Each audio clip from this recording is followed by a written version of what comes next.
എന്നെ അത്ഭുതപ്പെടുത്തിയത് ഏറ്റവും വലിയ സുവർണകാലം പ്രവാചകന് ശേഷമുള്ളത് എന്ന് വിശേഷിപ്പിക്കപ്പെടുന്നത് ഖലീഫ ഉമറിന്റെ കാലമാണ്. ഖലീഫ ഉമറിന്റെ സദസ്സിൽ ഒരിക്കൽ ഈ മഹർ തുക കുറയ്ക്കാനുള്ള ഒരു തീരുമാനമെടുത്തു. അപ്പോൾ ആ രാജസദസ്സിൽ ഒരു വനിതയുണ്ടായിരുന്നു. അത് അത്ഭുതപ്പെടുത്ത കാര്യം. അന്നത്തെ രാജസദസ്സിൽ ഒരു വനിതയുണ്ടായിരുന്നു. ആ വനിത എഴുന്നേറ്റ് നിന്ന് അതിനെ സ്ത്രീ ചോദ്യം ചെയ്തു. മഹർ കുറയ്ക്കാൻ ഭരണാധികാരത്തിക്ക് അധികാരമില്ല, അത് പ്രവാചകൻ നിശ്ചയിച്ചിട്ടുള്ളതാണ് മഹർ, അത് കുറയ്ക്കാൻ പാടില്ല എന്ന് പറഞ്ഞു. പലരും ആ സ്ത്രീയെ വിമർശിച്ചു. അപ്പോൾ അതിന് മറുപടി പറഞ്ഞത് ഖലീഫ ഉമറാണ്. ഖലീഫ ഉമർ നീതിമാനായ ഭരണാധികാരിയായിരുന്നു, അല്ലേ? നീതിമാനായ ഭരണാധികാരി. ലോകം ഇതുവരെ കണ്ടിട്ടുള്ള ഏറ്റവും നീതിമാനായ ഭരണാധികാരികളുടെ മുൻപിലുണ്ടായിരുന്ന ആളാണ് ഖലീഫ ഉമർ. പറഞ്ഞു, അവര് പറഞ്ഞതാണ് ശരി, നിങ്ങൾ പറയുന്നതല്ല. നമുക്ക് ഭരണകൂടത്തിന് മഹർ കുറയ്ക്കാനുള്ള അവകാശമില്ല എന്ന് തീർപ്പുണ്ടാക്കി. അപ്പോൾ ഖലീഫ ഉമറിന്റെ രാജസദസ്സിൽ പോലും സ്ത്രീകൾക്ക് പറയാനുള്ള അവകാശം ഉണ്ടായിരുന്നു. അദ്ദേഹം ഭരണാധികാരികളോട് പറഞ്ഞു. പ്രവാചകൻ പറഞ്ഞു, എന്താ ഭരണാധികാരികളോട് പറഞ്ഞത്? നിങ്ങൾ കൂടിയാലോചനകൾക്ക്, ചർച്ചകൾക്ക് ശേഷം വേണം തീരുമാനമെടുക്കാൻ. ഒറ്റയ്ക്ക് തീരുമാനങ്ങൾ എടുക്കരുത്. ഇന്ന് ഏകാധിപതികളായ ഭരണാധികാരികൾ ലോകത്തെമ്പാടും ഒറ്റയ്ക്ക് തീരുമാനങ്ങൾ എടുത്ത് ഭരിക്കുമ്പോൾ പ്രവാചകൻ പറഞ്ഞു, ഭരണാധികാരികൾ ഒറ്റയ്ക്ക് തീരുമാനമെടുക്കരുത്. കൂടിയാലോചനകൾക്ക് ശേഷം, നിരന്തരമായ ചർച്ചകൾക്ക് ശേഷമേ തീരുമാനങ്ങൾ എടുക്കാൻ പാടുള്ളൂ. ഉഹദ് യുദ്ധത്തിൽ ഒരു ചെറുപ്പക്കാരൻ പ്രവാചകനെടുത്തൊരു തീരുമാനത്തെ ചോദ്യം ചെയ്തു. അത് ശരിയല്ല എന്ന് പറഞ്ഞു. അപ്പൊ പ്രവാചകൻ അത് അംഗീകരിച്ചു. അയാൾ പറഞ്ഞതാണ് ശരി. അയാൾ എന്നെ തിരുത്തി. അയാളുടെ ആശയം മറ്റുള്ളവർ പറയുന്നത് കൂടി കേൾക്കണം, മറ്റുള്ളവരുടെ ആശയങ്ങൾ കൂടി കേൾക്കണം. നമ്മൾ ഏകപക്ഷീയമായി നമ്മുടെ തീരുമാനങ്ങൾ ഒരു ഭരണാധികാരിയും മറ്റുള്ളവരുടെ മീതെ അടിച്ചേൽപ്പിക്കരുത്. ലോകചരിത്രത്തിലെ ഏറ്റവും തുല്യതയില്ലാത്ത ഒരു ഭരണം കാഴ്ചവെച്ച നീതിയുടെ പ്രകാശമാണ് മഹാനായ സയ്യിദന ഉമർ ഇബ്നുൽ ഖത്താബ് റളിയല്ലാഹു തആല അൻഹു. മഹാനവറുകൾ ഒരു പാതിരാ സമയത്ത് എല്ലാവരും ലോകം മുഴുവനും ഉറങ്ങിക്കിടക്കുന്ന ഒരു നേരത്ത് മഹാനായ ഖലീഫ ഉമർ റളിയല്ലാഹു തആല അൻഹു ജനങ്ങളുടെ ക്ഷേമം അന്വേഷിച്ച് രാത്രിയിൽ ഇറങ്ങി നടക്കുന്നുണ്ട്. നൈറ്റ് പട്രോളിംഗ് എന്ന് പറയും.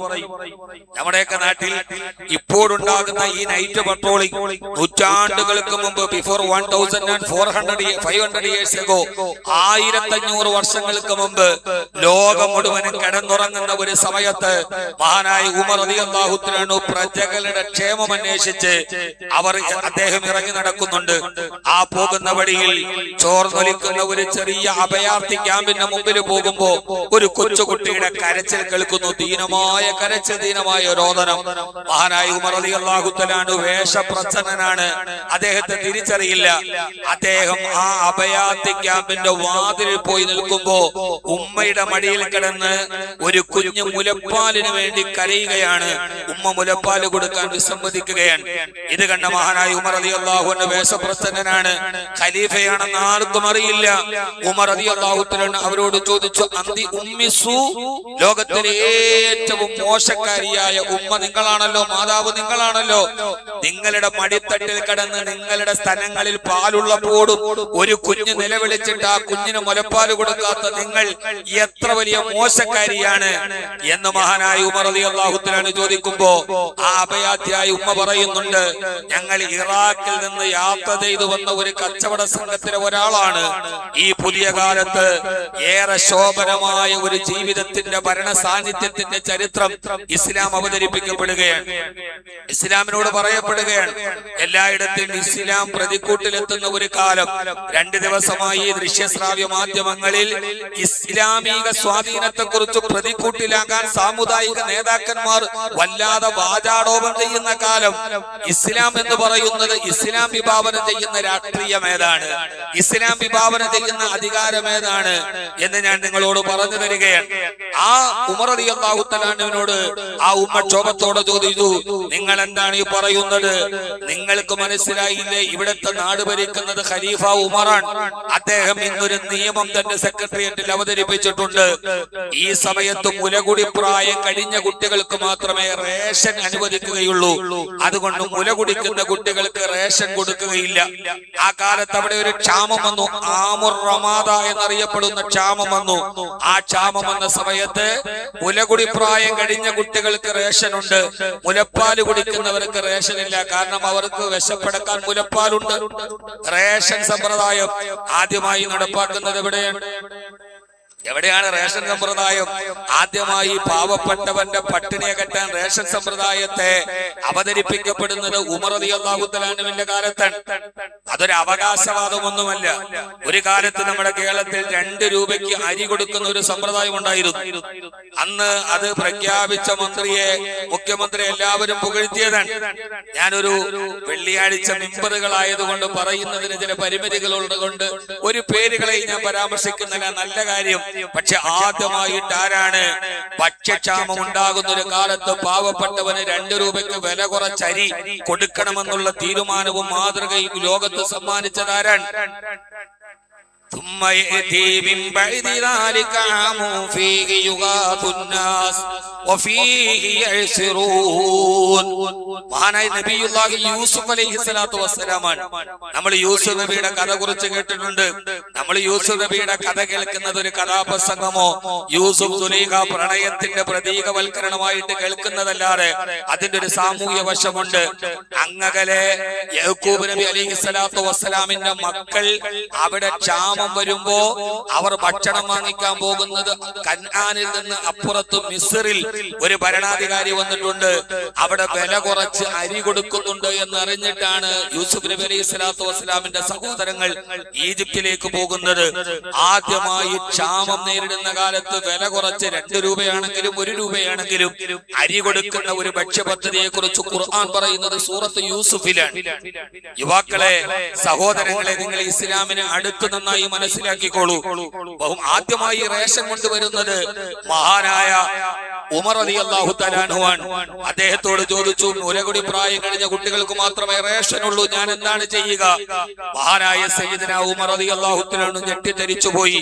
ഇന്നലെ ഞാൻ പാർലമെന്റിൽ അവതരിപ്പിച്ച ഒരു നിയമത്തിന്റെ പേരിൽ ഒരു പാവപ്പെട്ട പിഞ്ചു പൈതൽ മദീനയിലെ ഒരു ഉമ്മയുടെ മടിത്തട്ടിൽ കിടന്ന് കരയുന്നത് കണ്ടപ്പോ മഹാനായ ആ നാട് ഭരിക്കുന്ന മുഖ്യമന്ത്രി മഹാനായ ഉമർ റളിയല്ലാഹു തആല അൻഹു നടുങ്ങി തെറിച്ചു. മഹാനവറുകളുടെ കണ്ണുകൾ നിറഞ്ഞു. നേരെ പോയത് തന്റെ വീട്ടിലേക്കാണ്. അവിടെ പോയി മസ്ജിദ് നബവിയിൽ പോയി മഹാനവറുകൾ ഏങ്ങി കരഞ്ഞു. പാതിരാവിന്റെ നിശബ്ദതയിൽ രാവിലെ സുബഹിക്ക് ബിലാൽ റളിയല്ലാഹു അൻഹു ബാങ്ക് വിളിക്കുന്നുണ്ട്. അപ്പോഴും ഉമർ റളിയല്ലാഹു തആല അൻഹു കൊച്ചുകുട്ടികളെ പോലെ ഇങ്ങനെ വിതുമ്പി കരഞ്ഞുകൊണ്ട് മസ്ജിദ് നബവിയുടെ മുമ്പിലുണ്ട്. സുബഹിക്ക് ഇഖാമത്ത് കൊടുത്തു. ഉമർ റളിയല്ലാഹു തആല അൻഹു ഇമാമത്ത് നിന്നു. ആദ്യത്തെ റക്അത്തിൽ സൂറത്തുൽ ഫാത്തിഹ ഓതിയ മഹാനായ ഉമർ റളിയല്ലാഹു തആല അൻഹു വിശുദ്ധ ഖുർആനിലെ ഓതി ഒരു ആയത്തെത്തി. മഹാനായ സയ്യിദുനാ ഉമർ ഇബ്നുൽ ഖത്താബ് റളിയല്ലാഹു തആല അൻഹു മഹാനവറുകൾ ഓതി വന്ന് യൗമ യഖൂമുൻ നാസു ലിറബ്ബിൽ ആലമീൻ യൗമ യഖൂമുൻ നാസു ലിറബ്ബിൽ ആലമീൻ.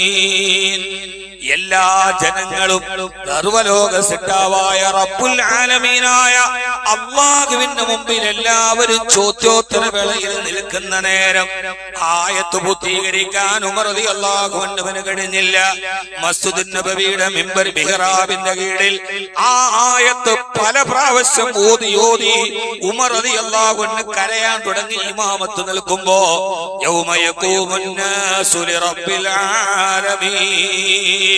നാളെ പരലോക നാളിൽ ആരും സിന്ദാബാദ് വിളിക്കാൻ ഒരാളില്ലാതെ, പിന്താങ്ങാൻ ഒരാളില്ലാതെ, രഹസ്യമായും പരസ്യമായും പിന്തുണയ്ക്കാൻ ഒരാളില്ലാത്ത നേരം, അല്ലാഹുവിന്റെ മുമ്പിൽ നിന്നെ നിൽക്കുന്ന നേരം, ചോദ്യത്തിന് മറുപടി പറയേണ്ട നേരം, ഉമർ റളിയല്ലാഹു അൻഹു ആയത്ത് പൂർത്തീകരിക്കാൻ കഴിയാതെ വല്ല വിധേനയും നിസ്കാരം പൂർത്തിയായപ്പോ സഹാബത്ത് ചോദിച്ചു, ഉമറേ റളിയല്ലാഹു തആല എന്തിനാണ് നമസ്കാരത്തിൽ ഇவ்விதം കരയുന്നതെന്ന് ചോദിച്ചപ്പോ ഉമർ റളിയല്ലാഹു അൻഹു കണ്ണു തുടച്ചുകൊണ്ട് പറഞ്ഞു, അത്രേ കം ഖത്തല ഉമറു മിൻ ഔലാദിൽ മദീന. ഈ ഉമർ കാരണത്താൽ മദീനയിലെ എത്ര പിഞ്ചു കുഞ്ഞുങ്ങളാണ് കൊല ചെയ്യപ്പെട്ടിട്ടുണ്ടാവുക. ഉമറിന്റെ ഒരൊറ്റ തീരുമാനം കൊണ്ട് എത്ര കുട്ടികൾ പട്ടിണി കിടന്ന് മരിച്ചിട്ടുണ്ടാകും. റബ്ബേ, നാളെ യൗമ യഖൂമുൻ നാസു ലിറബ്ബിൽ ആലമീൻ, ലോകത്തുള്ള മുഴുവൻ ജനങ്ങളും, ഞാൻ ഭരിച്ചവരും എന്റെ പ്രജകളും ലോകത്തുള്ള മുഴുവൻ ജനങ്ങളും രാജാതിരാജനായ റബ്ബിന്റെ മുമ്പിൽ നിൽക്കുന്ന നേരം, ഉമറെ നിൽക്കവിടെ. ഈ ചോദ്യത്തിന് മറുപടി പറഞ്ഞിട്ട് പോയാൽ മതി എന്ന് എന്നോട് എന്റെ പടച്ചറപ്പ് ചോദിച്ചാൽ ഞാൻ എങ്ങനെയാണ് ഒരടി മുമ്പോട്ട് വെക്കാൻ കഴിയുക? കം ഖത്തര ഉമറു മിൻ ഔലാദിൽ മദീന. സ്വജനപക്ഷപാതിത്വത്തിന്റെ ഭാഗമായിട്ടല്ല, ആർക്കെങ്കിലും മറിച്ചു വിട്ടതല്ല. ആമുർ റമാദ എന്ന പേരിൽ അറേബ്യയിൽ നിന്ന് അടിച്ചു വീശിയ ക്ഷാമം കാരണത്താൽ, ഭക്ഷ്യക്ഷാമം കാരണത്താൽ അതിനെ മറികടക്കാൻ വേണ്ടി നിർമ്മിച്ച ഒരു നിയമത്തിന്റെ പേരിൽ യൗമ യഖൂമുൻ നാസു ലിറബ്ബിൽ ആലമീൻ, സർവ്വലോകരക്ഷിതാവായ റബ്ബിന്റെ മുമ്പിൽ എന്റെക്കാൾ വലിയ, എന്നെ മന്ത്രിയാക്കിയ, എന്നെ മുഖ്യമന്ത്രിയാക്കിയ, എന്നെ ഉത്തരവാദിത്വം ഏൽപ്പിച്ച എന്റെ മാലിക്കുൽ മുലൂക്കായ റബ്ബിന്റെ മുമ്പിൽ എന്നെ വിചാരണ ചെയ്യപ്പെടുന്ന ഒരു നാളുണ്ട് എന്ന ബോധ്യത്തിലാണ് ഒരു നല്ല ഭരണാധികാരി രൂപാന്തരപ്പെടുക. ഇസ്മായിൽ നബി അലൈഹിസ്സലാത്തു വസ്സലാം ഇന്നഹു കാന സാദിഖൽ വഅദി, മഹാനായ ഇസ്മായിൽ അലൈഹിസ്സലാത്തു വസ്സലാം വാഗ്ദാനങ്ങൾ പൂർത്തീകരിക്കുന്ന ആളായിരുന്നു. ഇസ്മായിൽ നബിയുടെ സുന്നത്തിലെ ഉളുഹിയറുക്കൽ മാത്രമല്ല നടപടി, അത് നടപടിയാണ്, അത് പ്രധാനപ്പെട്ട നടപടിയാണ്. പക്ഷേ സാമൂഹികമായി നമ്മുടെ ഓരോ കാലങ്ങളിലെയും ഇതിനെ വായിച്ചെടുക്കാൻ നമുക്ക് കഴിയണം. ഈ കേട്ടത് തന്നെ നമ്മൾ കേട്ടതും പറയുന്നത് തന്നെ പറയുന്നതുമല്ല. ഈ കാലത്തും ഇസ്മായിൽ നബി അലൈഹിസ്സലാത്തു വസ്സലാം ഇന്നഹു കാന സാദിഖൽ വഅദ്, മഹാനവറുകൾ വാക്കുകൾ പൂർത്തീകരിച്ച ആളായിരുന്നു, വാഗ്ദാനം പൂർത്തീകരിച്ച ആളായിരുന്നു. ഇതാണ് ഇസ്ലാം മുമ്പോട്ട് വെക്കുന്ന രാഷ്ട്രീയം. രാഷ്ട്രീയത്തിൽ മതം ഇടപെടാമോ എന്ന ചോദ്യം നമ്മുടെ മുമ്പിലുണ്ട്. മതത്തിൽ രാഷ്ട്രീയം ഇടപെടാൻ പാടില്ല എന്നതാണ് മിക്കവാറും ആളുകളുടെ ചോദ്യവും ഉത്തരവും. മതവും രാഷ്ട്രീയവും ഒന്നാകുമ്പോ ആ രാജ്യത്തിന്റെ പ്രധാനമന്ത്രി ആ നാട്ടിലെ ഇമാമായിരുന്നപ്പോൾ ഒരു കാലത്തെ കുറിച്ചാണ് ഞാൻ പറഞ്ഞത്. ആ രാജ്യത്തിന്റെ പ്രധാനമന്ത്രി, ആ രാജ്യത്തിന്റെ മുഖ്യമന്ത്രി ആ നാട്ടിലെ പള്ളിയിലെ ഇമാമുമായിരുന്നപ്പോൾ, അദ്ദേഹത്തിന്റെ ഭരണഘടന വിശുദ്ധമായ ഖുർആനായിരുന്നപ്പോൾ, അദ്ദേഹത്തിന്റെ മാനിഫെസ്റ്റോ ഹബീബുൻ നബിയിൽ മുസ്തഫ, ഹബീബായ നബി സല്ലല്ലാഹു അലൈഹി വസല്ലമയുടെ സുന്നത്തായിരുന്ന ഒരു കാലത്ത്, മതവും രാഷ്ട്രീയവും ഒന്നായിരുന്ന ഒരു കാലത്തെ സമ്പൂർണമായ ഒരു ചിത്രത്തെയാണ് ഞാൻ പറഞ്ഞു തരുന്നത്. മഹാനായ ഇസ്ലാം മുമ്പോട്ട് വെക്കുന്ന ഒരു രാഷ്ട്രീയമുണ്ട്. ആ രാഷ്ട്രീയം മതാധിപത്യ രാജ്യത്തിന്റെ രാഷ്ട്രീയമല്ല, മന്ത്രിമാരെ വീതം വെച്ച് ചോദിച്ചു വാങ്ങിക്കുന്ന രാഷ്ട്രീയമല്ല. ഞാൻ വളരെ വ്യക്തതയോടെ പറയുന്നത് സ്ഥാനമാനങ്ങളുടെ മേൽ ചോദിച്ചു വാങ്ങുന്ന രാഷ്ട്രീയമല്ല, സ്വജനപക്ഷപാതിത്വത്തിന്റെ രാഷ്ട്രീയമല്ല, അഴിമതിയുടെ രാഷ്ട്രീയമല്ല, പ്രീണനത്തിന്റെ രാഷ്ട്രീയമല്ല. ഇസ്ലാം പറയുന്ന രാഷ്ട്രീയം മതവും രാഷ്ട്രീയവും ഒന്നായി മാറുന്ന ഒരു കാലത്തിന്റെ ചിത്രം ഏതെന്ന് നിങ്ങൾക്കറിയോ? ഹബീബായ റസൂലുള്ളാഹി സ്വല്ലല്ലാഹു അലൈഹി വസല്ലം വഫാത്തായി. ഹബീബായ നബി തങ്ങൾ വഫാത്തായി. ഇസ്ലാമിക രാഷ്ട്രം കുലുങ്ങി വിറച്ചു. നേതാവ് മരണപ്പെട്ടുപോയി. 6 മാസം മുമ്പ് ഇസ്ലാമിലേക്ക് വന്നവൾ മുഹമ്മദ് നബി മരിച്ചു പോകുമെങ്കിൽ ഇനി ഞങ്ങളില്ലെന്ന് പറഞ്ഞ് തിരിച്ചുപോയി. കുറെ ആളുകൾ ഞങ്ങൾ സക്കാത്ത് തരില്ല എന്ന അവകാശവാദം ഉന്നയിച്ചു. എല്ലാ കാലത്തും അപ്പുറത്തും ഇപ്പുറത്തും ഈ ചീറ്റലും പൊട്ടലും ഒക്കെ എല്ലാ കാലത്തും ഉണ്ടാവും. അതിനെ എങ്ങനെ കൈകാര്യം ചെയ്യുന്നു എന്നിടത്തെന്നാണ് പ്രശ്നം. ആ സമയത്ത് ഇസ്ലാമിക ലോകം ആടി ഉലയുന്ന ആ നേരം, ആ സമയത്താണ് മഹാനായ ഉസാമത്ത് ബിൻ സയ്യിദ് റളിയല്ലാഹു അൻഹുവിനെ സിദ്ദീഖ് റളിയല്ലാഹു തആല അൻഹു ഖലീഫയാക്കുന്നത്. 17 വയസ്സാണ് പ്രായം. 17 വയസ്സ്. നമുക്കത് ഒരിക്കലും അക്സെപ്റ്റ് ചെയ്യാൻ കഴിയില്ല. 60 വയസ്സുകാരനായ സിദ്ദീഖ് റളിയല്ലാഹു അൻഹു, ഉമർ റളിയല്ലാഹു അൻഹു ഇരിക്കുമ്പോ ഇസ്ലാമിന്റെ പതാക 17 വയസ്സുകാരന്റെ കയ്യിൽ. ഉസാമത്ത് ബിൻ സയ്യിദ് റളിയല്ലാഹു തആല, പൊടിമീശ മുളയ്ക്കുന്ന ഉസാമത്ത് ബിൻ സയ്യിദ് റളിയല്ലാഹു അൻഹു ഇസ്ലാമിന്റെ പതാക മുമ്പിൽ പിടിച്ചു നടന്നു. തൊട്ടു പുറകിൽ സിദ്ദീഖ് റളിയല്ലാഹു തആല അൻഹു സീനിയോറിറ്റി ഒന്നും പരിഗണിച്ചിട്ടില്ല. അവിടെ അന്തരീക്ഷത്തെയാണ്, പരിസ്ഥിതിയാണ് പരീക്ഷിച്ചത്. ഉസാമത്ത് ബിൻ സയ്യിദ് റളിയല്ലാഹു അൻഹുവിന്റെ പുറകിൽ സിദ്ദീഖ് റളിയല്ലാഹു അൻഹു. സിദ്ദീഖ് റളിയല്ലാഹു അൻഹു ഉസാമത്ത് ബിൻ സയ്യിദിനോട് പറഞ്ഞു, ഉസാമ, നിന്നോട് ഞാനൊരു കാര്യം ചോദിക്കട്ടെ, വേണമെങ്കിൽ ആജ്ഞാപിച്ചാൽ മതി. അദ്ദേഹമാണ് പരമാധികാരി സിദ്ദീഖുൽ അക്ബറാൻ. തന്റെ കീഴിലുള്ള ഒരു DGP പദവി എന്ന് കരുതിയാൽ മാത്രം മതി. നിങ്ങളതിനൊന്ന് ആലോചിച്ചു നോക്കുക ഭരണത്തെ. ഉസാമ, നീ നിന്റെ കൂടെ, സൈന്യത്തിന്റെ കൂടെ ഞാൻ മാത്രം മദീനയിൽ എന്റെ ഉമറിനെയും കൊണ്ടുപോയാൽ ഞാൻ ഒറ്റയ്ക്കായി പോകും. അതുകൊണ്ട് ഉമറിനെ എനിക്ക് വിട്ടുതരണം റളിയല്ലാഹു അൻഹു. ഉസാമ റളിയല്ലാഹു അൻഹു സമ്മതിച്ചു. കാരണം ഉമർ റളിയല്ലാഹു തആല അന്ന് മദീനയിലെ ചീഫ് ജസ്റ്റിസാണ്. എനിക്ക് എന്റെ ഉമറിനെ എന്റെ കൂടെ വേണം, ഉമറിനെ ഒന്ന് വിട്ടുതരുമോ? വിട്ടുകൊടുത്തു. ഉമർ റളിയല്ലാഹു അൻഹു വന്നിട്ട് പറയുന്ന ഒരു രംഗമുണ്ട്, എന്റെ യുവാക്കൾ എഴുതി വെച്ചോളൂ, മതവും രാഷ്ട്രീയവും ഒന്നാകണം എന്ന് ചോദിച്ചാൽ അതിന്റെ ഉത്തരമാണ്. എനിക്കറിയാം ഈ പ്രസംഗം ഇത് കഴിഞ്ഞാൽ ലൈവായിട്ട് പോകും, ഇത് ചർച്ച ചെയ്യപ്പെടും. മതവും രാഷ്ട്രീയവും രണ്ടും രണ്ടല്ല. ഇസ്ലാം പറയുന്ന മതത്തിന്റെ രാഷ്ട്രീയം ഇങ്ങനെയാണ്. ഉമർ റളിയല്ലാഹു അൻഹു ചോദിച്ചു, എന്റെ ചീഫ് ജസ്റ്റിസ് സ്ഥാനം ഞാൻ രാജിവെക്കുകയാണ്. എന്റെ സിദ്ദീഖേ, പിണങ്ങിയിട്ടാണോ? മുഖം തിരിച്ചു പോവുകയാണോ? അതോ എന്നോട് പിണങ്ങിയിട്ടാണോ? ഞാൻ ഖലീഫയായതിലുള്ള പിണക്കമാണോ? അല്ല അല്ല സിദ്ദീഖ്, രണ്ടുപേരും ഉറ്റ കൂട്ടുകാരാണ്. സിദ്ദീഖ് റളിയല്ലാഹു ഖലീഫയായി, പിണക്കമില്ല, തർക്കമില്ല. എന്തുകൊണ്ടാണ് രാജിവെക്കുന്നത്? എന്തിനാണ് സിദ്ദീഖ് അക്ബർ ഈ പാഴ്ചെലവ്? കഴിഞ്ഞ 2 വർഷക്കാലമായി എന്റെ കോടതിയുടെ മുമ്പിൽ ഒരു വാദിയോ പ്രതിയോ ഒരു കേസുമായിട്ട് ഇതേവരെ വന്നിട്ടില്ല. ഞാൻ വെറുതെ ഈ ശമ്പളവും വാങ്ങിച്ചു വെറുതെ ഇരിക്കുകയാണ്. ഞാൻ ഈ സ്ഥാനം രാജിവെക്കുകയാണ്. എന്റെ പ്രിയപ്പെട്ട സഹോദരങ്ങളെ, മതവും രാഷ്ട്രീയവും ഒന്നായി ചേർന്ന കാലത്ത്, ഇസ്ലാം പറയുന്ന രാഷ്ട്രീയത്തിന്റെ മതശാസ്ത്രങ്ങൾ വന്ന കാലത്ത്, മദീന തെരുവോരങ്ങളിൽ 2 വർഷക്കാലം ഒരു പെറ്റി കേസ് പോലും ഇല്ലാതിരുന്ന ഒരു കാലത്തിന്റെ ചരിത്രമുണ്ട്. ആരുടെ മുമ്പിൽ? അവർ പക്കാ ക്രിമിനലുകളായിരുന്നു. അരയിൽ കിടക്കുന്ന വാളിന്റെ മൂർച്ചെറിയാൻ ആദ്യം കാണുന്നവന്റെ കൈത്തണ്ടയിൽ വെട്ടിനോക്കിയ ഒരു സമൂഹത്തിനാണ് ഈ പരിവർത്തനം ഉണ്ടായത്. ആ സമയത്ത് ഒരു സ്ത്രീയും ഒരു പുരുഷനും, 2 പേര് സഹാബികളാണ്. ഹബീബായ നബി തങ്ങളുടെ അടുക്കൽ ഓടി വന്നിട്ട് പറയുന്നുണ്ട്, സനൈതു യാ റസൂലല്ലാഹ്, ഞാൻ വ്യഭിചരിച്ചു നബിയെ, എന്നെ കല്ലെറിഞ്ഞു കൊല്ലണം. മൈസ, നീ വ്യഭിചരിച്ചിട്ടില്ല, വ്യഭിചരിച്ചു നബിയെ, എന്നെ കല്ലെറിഞ്ഞു കൊല്ലണം. ആ സഹാബിയെ ചെറുപ്പക്കാരനെ മദീനത്തിന്റെ പാരാവാരം പോലെ പരന്നു കിടക്കുന്ന മനതാരുണ്യത്തിൽ കല്ലെറിഞ്ഞു കൊന്നു. ഒരു പോലീസ് സ്റ്റേഷൻ നിലവിലില്ലാത്ത കാലത്ത്, ഒരു FIR ഇല്ലാത്ത കാലത്ത്, ഒരു യൂണിഫോം ഇട്ട സെക്യൂരിറ്റി പോലും ഇല്ലാതിരുന്ന ഒരു കാലത്ത്, ഞാൻ തെറ്റ് ചെയ്തു എന്ന് ഒരു സാക്ഷി പോലും ഇല്ലാത്ത കാലത്ത് സ്വയം ഏറ്റുപറഞ്ഞു സ്വയം കുറ്റം ഏറ്റുവാങ്ങുന്ന ഒരു ചെറുപ്പക്കാരനെ സൃഷ്ടിച്ചെടുക്കുന്ന മതരാഷ്ട്രീയത്തിനാണ് നമ്മൾ മതം സ്വാധീനം ചെലുത്തുന്ന രാഷ്ട്രീയം എന്ന് പറയുക. അല്ലാതെ മുസ്ലിം അല്ലാത്തവൻ അംഗീകരിക്കാത്ത രാഷ്ട്രീയമല്ല, അന്യനെ കല്ലെറിയണമെന്ന് പറയുന്ന രാഷ്ട്രീയമല്ല. അള്ളാഹുവിന്റെ വിശുദ്ധമായ ഇസ്ലാം പറയുന്നത് ആ ഒരു കാലം ലോകത്ത് നിലനിന്നു. ഒരു പോലീസ് പോലും നിലവിലുണ്ടായിരുന്നില്ല. അവർ സ്വയം ഏറ്റുവന്ന് അവർ എല്ലാവിധത്തിലുള്ള ശിക്ഷകളും ഏറ്റുവാങ്ങി. ഇന്നഹു കാന സാദിഖൽ വഅദി, വാഗ്ദാനങ്ങൾ പൂർത്തീകരിക്കുന്ന ഒരു കാലത്തിന്റെ രാജാവാണ് ഇസ്മായിൽ അലൈഹിസ്സലാത്തു വസ്സലാം. ധാരാളം വാഗ്ദാനങ്ങൾ മുമ്പിലുണ്ട്. പെൻഷനുകൾ, ക്ഷേമബത്തകൾ, ഇങ്ങനെ ധാരാളം വാഗ്ദാനങ്ങൾ മുമ്പിലുണ്ട്. പെൻഷൻ മുമ്പിലുണ്ട്. നിങ്ങൾക്കറിയുമോ എന്നെനിക്കറിയില്ല. ഉമർ റളിയല്ലാഹു അൻഹു ഖലീഫയാണ്. വേറൊരു മാതൃക പറയേണ്ട സഹോദരങ്ങളെ, നീതി എന്ന് പറയുന്ന 2 അക്ഷരത്തെ വ്യക്തിത്വത്തിന്റെ ധവളപ്രകാശം കൊണ്ട് ലോകചരിത്രത്തിൽ ഇത്രമേൽ മനോഹരമായി വെച്ച ഒരു ഭരണാധികാരി വേറെയില്ല.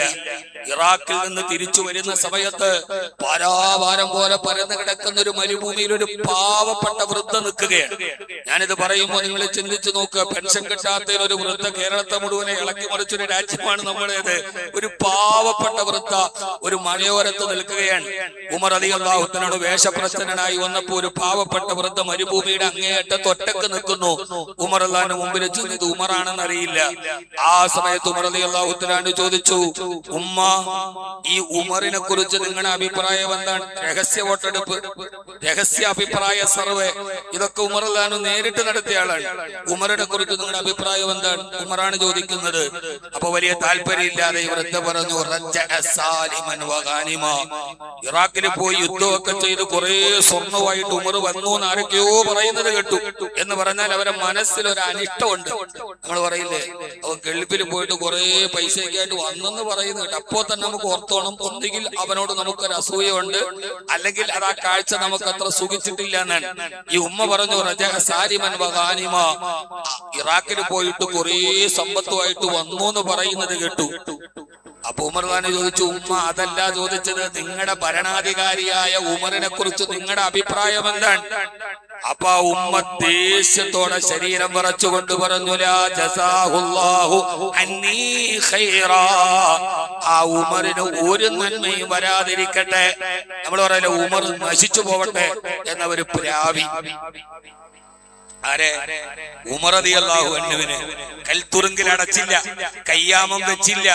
വിയോജിച്ചതിന്റെ പേരിൽ ഒരു ശകാരം പോലും ഉണ്ടായിട്ടില്ല. വിയോജിപ്പിന്റെ പേരിൽ കൽബുർഗി വെടിയേറ്റ് വീണത് വിയോജിച്ചതിന്റെ പേരിലാണ്. കൽബുർഗി വെടിയേറ്റ് വീണത് വിയോജിച്ചതിന്റെ പേരിലാണ്. നമ്മുടെ ഇടയിൽ വിയോജിപ്പുണ്ടാവണം. പ്രതിപക്ഷ നേതാവിന് ശമ്പളവും കൊടുത്ത് സെക്യൂരിറ്റിയും കൊടുത്ത് ഔദ്യോഗിക പദവിയിൽ വളർത്തുന്ന ഒരു രാജ്യമാണ് നമ്മുടെ രാജ്യം. എന്തിന്?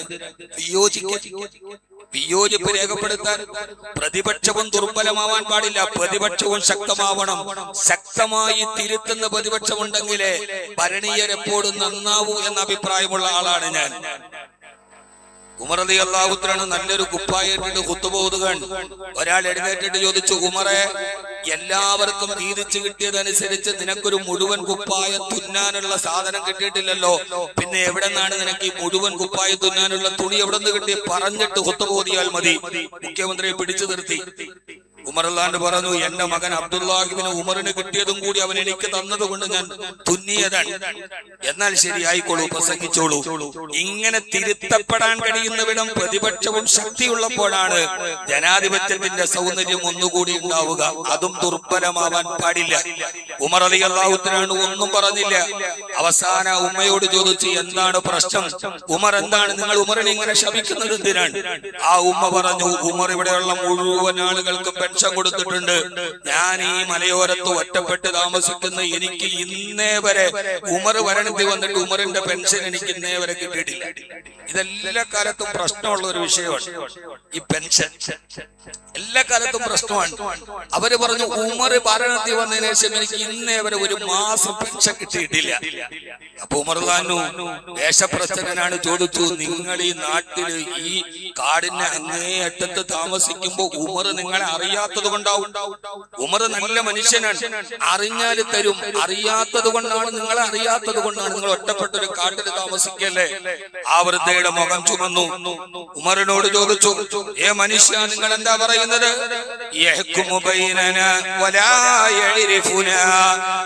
അയാള് ഞങ്ങളുടെ രാജാവാണെന്ന് പറയുന്നു, എന്നിട്ട് ഞങ്ങളെ കുറിച്ച് അറിയില്ലെന്നും പറയുന്നു. നാളെ പടച്ചറപ്പിന് മുമ്പിൽ ഉമറിന് ഈ ന്യായം പറഞ്ഞ് രക്ഷപ്പെടാൻ കഴിയുമോ?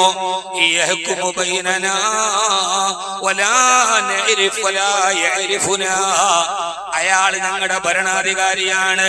ഒറ്റപ്പെട്ട് താമസിച്ചത് കൊണ്ട് എന്നെ അറിയാത്തത് കൊണ്ടാണ് കൊടുക്കാത്തതെന്ന്, എന്റെ അവകാശം തരാത്തതെന്ന് നാളെ റബ്ബുൽ ആലമീനായ പടച്ചവന്റെ മുമ്പിൽ പറയാൻ കഴിയുമോ? ഉമർ റളിയല്ലാഹു അൻഹു ഞെട്ടിത്തെരിച്ചു പോയി ഉമ്മയുടെ മുമ്പിൽ. ആ സമയത്ത് ഉമർ റളിയല്ലാഹു അൻഹു പറഞ്ഞു, ഉമ്മ, നിങ്ങൾക്ക് ഞാൻ 25 ദിർഹം തരാം, നിങ്ങൾ ഈ കേസ് ഒന്ന് ഒത്തുതീർക്കാവൂ.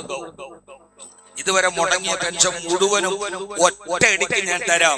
ഇന്നഹു കാന സാദിഖൽ വഅദ് എന്ന് പറഞ്ഞാൽ അതൊരു ചെറിയ കാര്യമല്ല. ഇസ്മായിൽ നബിയുടെ ഈ സ്വഭാവം, പറഞ്ഞ കാര്യം പൂർത്തീകരിക്കുക എന്നത് പ്രധാനപ്പെട്ടതാണ്. ഞാൻ നിങ്ങൾക്ക് 25 ദിർഹം തരാം, ആ ദിർഹം നിങ്ങൾ വാങ്ങിച്ചിട്ട് ഈ കേസ് നിങ്ങൾക്ക് ഒത്തുതീർക്കാമോ?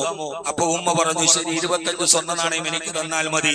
അത് കൊടുക്കാൻ പോക്കറ്റിൽ കൈയിടുമ്പോ മഹാനായ ഇബ്നു മസ്ഊദ് റളിയല്ലാഹു അൻഹു നോക്കുമ്പോൾ ഉമർ റളിയല്ലാഹു അൻഹു കാണാനില്ല. അവിടെ ഓടി വന്നിട്ട് വിളിച്ചു, യാ അമീറൽ മുഅ്മിനീൻ, ഓ വിശ്വാസികളുടെ നേതാവേ, നിങ്ങൾ എവിടെ പോയി കിടക്കാൻ? ഇത് കേട്ട വൃദ്ധ ഞെട്ടിത്തെരിച്ചു. അമീറുൽ മുഅ്മിനീൻ എന്ന് അഭിസംബോധന ചെയ്യപ്പെടുന്നത് ഖലീഫ ഉമർ റളിയല്ലാഹു അൻഹുവിനെ മാത്രമാണ്. തന്റെ മുമ്പിൽ നിൽക്കുന്നത് ഖലീഫ ഉമറാണെന്നറിഞ്ഞ വൃദ്ധ പൊട്ടിക്കരഞ്ഞുകൊണ്ട് ഉമറിന്റെ കയ്യിൽ പിടിച്ചിട്ട് പറഞ്ഞു, അമീറുൽ മുഅ്മിനീൻ, നിങ്ങളാണെന്ന് ഞാൻ തിരിച്ചറിഞ്ഞില്ല. എന്നോട് പ്രതികാര നടപടിയെടുക്കരുത്. വിയോജിച്ചതിന്റെ പേരിലും വിരൽ ചൂണ്ടിയതിന്റെ പേരിലും കൽത്തുറുങ്കിൽ അടയ്ക്കുന്ന ഏകാധിപത്യത്തിന്റെ കാലത്ത് തന്നെ നിശിതമായി വിമർശിച്ച് ശപിച്ച ആ ഉമ്മയോട് ഉമർ റളിയല്ലാഹു അൻഹു പറഞ്ഞു, ഒന്നും പറയരുതേ, നിങ്ങൾ ഇത് സ്വീകരിക്കണം. 25 ദിർഹം കൊടുത്തു. മകനായ അബ്ദുല്ലാഹിബ്നു ഉമറിനെ വിളിച്ചിട്ട് പറഞ്ഞു, മോനെ, ഒരു പേപ്പർ എടുക്കൂ, ഒരു ഈത്തപ്പന മരത്തിന്റെ തോലെടുക്കൂ, ഇത് എഴുതി വെക്ക്. എഴുതി വെച്ച് ബിസ്മില്ലാഹിർ റഹ്മാനിർ റഹീം, ഹാദാ മസാലഹ ഉമർ ലിഫുലാനത്തി ബിന്തി ഫുലാൻ, ഇത് ഇന്നയാളുടെ മകളായ ഇന്ന പെണ്ണിന് ഉമർ എഴുതുന്ന ഒരു ഉടമ്പടിയാണ്. ഞാൻ കുടിശ്ശിക അടക്കം പെൻഷൻ കൊടുത്തിട്ടുണ്ട്. 25 ദിർഹം കൊടുത്തു. എന്നിട്ടത് മടക്കി 2 സാക്ഷികളെ ഒപ്പിടിപ്പിച്ച് ഇബ്നു ഉമറിനെയും ഇബ്നു മസ്ഊദ് റളിയല്ലാഹു അൻഹുവിനെയും. എന്നിട്ട് പറഞ്ഞ ഒരു മറുപടിയുണ്ട്, മോനെ ഇബ്നു ഉമറേ, ഇത് നീ സൂക്ഷിച്ചു വെക്കണം. നിന്റെ വാപ്പയായ ഞാൻ മരിച്ചു കഴിയുമ്പോ എന്റെ കഫൻ തുണി പൊതിയുമ്പോൾ മോനെ ആ കൂട്ടത്തിൽ ഈ തോൽക്കഷണം വെക്കണം. നാളെ പടച്ചവന്റെ മുമ്പിൽ എന്നെ ഹാജരാക്കുമ്പോ ഇവരെങ്ങാനും വാക്കുമാറ്റി പറഞ്ഞാൽ എനിക്ക് എന്റെ റബ്ബിന്റെ മുമ്പിൽ വാദിക്കാനുള്ള ഏക തെളിവാണിത്. അതുകൊണ്ട് എന്നെ കഫൻ തുണിയുടെ മുകളിൽ ഇതെടുത്തു വെച്ചേക്കണമെന്ന് പറഞ്ഞ് താൻ കൊടുക്കാമെന്ന് പറഞ്ഞ വാഗ്ദാനത്തെ പൂർണ്ണമായി പൂർത്തീകരിച്ച സയ്യിദുനാ ഉമർ, ഇസ്മായിലി പാരമ്പര്യത്തിലൂടെ നടന്ന ഇബ്നു ഉമർ, ഇന്നഹു കാന സാദിഖൽ വഅദി, മഹാനവറുകൾ വാഗ്ദാനങ്ങൾ പൂർത്തീകരിച്ച ആളാണ്. അതുകൊണ്ട് വാഗ്ദാനങ്ങൾ പൂർത്തീകരിക്കപ്പെടുക എന്ന് പറഞ്ഞത് ഒരു ജനത്തിന് ആവശ്യമാണ്, അവകാശമാണ്. അതിനെ കഴിയുകയും മതത്തിന്റെ മേൽ വിഭജിക്കപ്പെടുന്ന ഒരു കാലത്ത് എന്റെ പ്രിയപ്പെട്ട ചെറുപ്പക്കാരോട്, മുസ്ലിം സമൂഹത്തോട്, അറിഞ്ഞും അറിയാതെയും വർഗീയതയുടെ കോമരങ്ങൾ മുസ്ലിം സമൂഹത്തെ വല്ലാതെ കുറ്റപ്പെടുത്തുന്ന ഒരു കാലത്ത് പ്രകോപനങ്ങൾക്കും പ്രലോഭനങ്ങൾക്കും വഴിപ്പെടാതെ, വൈകാരിക വിക്ഷുബ്ധതകൾക്ക് അടിമപ്പെടാതെ നമുക്ക് ഈ സാമൂഹിക സൗന്ദര്യത്തെ നിലനിർത്തിക്കൊണ്ടുപോകാൻ നമുക്ക് കഴിയേണ്ടതുണ്ട് എന്നുകൂടി മിമ്പറിന്റെ ചുവട്ടിൽ ഓർമ്മിപ്പിച്ചുകൊണ്ട്, വർഗീയതയുടെ വിഷനാളങ്ങൾ ഇങ്ങനെ പണം വൃത്തിയാടുന്ന ഈ ആസുരകാലത്ത് ഇസ്ലാം മനോഹരമാണ്. ഇസ്ലാം പറയുന്ന രാഷ്ട്രീയം ഇതാണ്.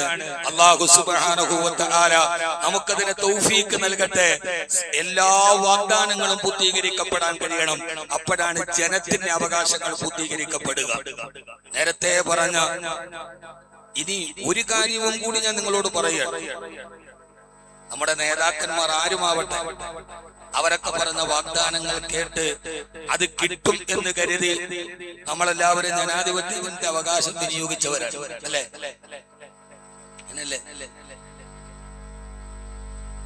അവര് വാഗ്ദാനം ചെയ്തതൊക്കെ കിട്ടും എന്ന പ്രതീക്ഷയിൽ നമ്മൾ വോട്ട് ചെയ്തവരാണ്. ചിലതൊക്കെ കിട്ടും, ചിലതൊക്കെ കിട്ടാതിരിക്കും. മനുഷ്യനല്ലേ, എല്ലാം പൂർത്തീകരിക്കപ്പെടണമെന്നില്ല. പക്ഷെ ഇക്കൂട്ടത്തിലും വാഗ്ദാനങ്ങൾ കിട്ടിയപ്പോൾ അത് പാലിക്കപ്പെടുമെന്ന് കരുതി രാപ്പകലില്ലാതെ നേതാക്കന്മാർക്ക് വേണ്ടി വിശ്രമമില്ലാതെ പണിയെടുത്തവരോട് ഞാൻ അവസാനിപ്പിക്കുകയാണ്. വാഗ്ദാനം ചെയ്താൽ ആ ചെയ്തതെല്ലാം പൂർത്തീകരിക്കുന്ന ഒരേ ഒരാളെയുള്ളൂ, അത് മറ്റാരുമല്ല. അതാരാണ്? ആ വാഗ്ദാനങ്ങളെല്ലാം പൂർത്തീകരിക്കുന്ന ഒരേ ഒരാളെ ഉള്ളൂ.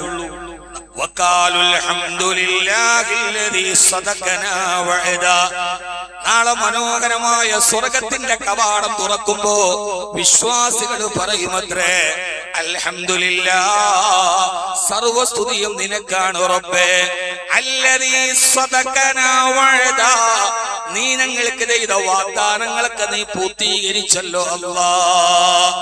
അല്ലദീ സദഖനാ വഅദാ, നീ വാഗ്ദാനം ചെയ്ത ഒന്നും കുറഞ്ഞിട്ടില്ലല്ലോ റബ്ബേ. വാഗ്ദാനം ചെയ്താൽ അത് മുഴുവനും ഒട്ടും കുറയാതെ തരുന്ന ഒരേ ഒരാൾ നമ്മുടെ റബ്ബാണ്.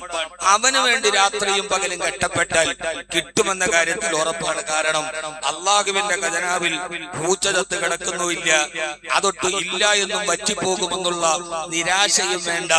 വലില്ലാഹി ഖസായിനുസ് സമാവാതി വൽ അർദ്, ആകാശഭൂമികളോളം വിശാലമായ ഖജനാവ് അവന്റെ കയ്യിലുണ്ട്. അവൻ വാഗ്ദാനം ചെയ്താൽ തരും.